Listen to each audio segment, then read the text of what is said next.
মাননীয় speaker, police সংস্কার নিয়ে যখন আমরা কথা বলি বা পুলিশের যে বিষয়গুলো, তৃণমূলের কিছু পুলিশের অনেক সমস্যা রয়েছে ইনস্ট্রুমেন্টাল।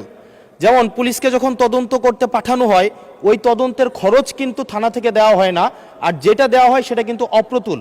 আমরা যখন পুলিশকে একটা কাজ করতে দিচ্ছি কিন্তু বাজেট দিচ্ছি না, পুলিশে একটা কালচার প্রচলিত রয়েছে, সেটা হচ্ছে ম্যানেজ করে নাও। এই ম্যানেজ করতে গিয়ে দেখা যায় পুলিশ দুর্নীতির বিভিন্ন কাজে তারা কনভেনশনালি জড়িয়ে পড়ে।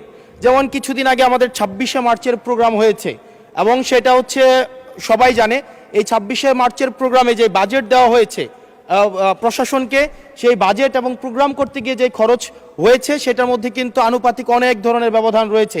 তখন যে কাজটা করতে হয়, পুলিশ ব্যবসায়ী থেকে তারপর হচ্ছে তার এলাকার বিভিন্ন প্রতিষ্ঠিত মানুষ থেকে কিন্তু অর্থ উঠাতে হয়।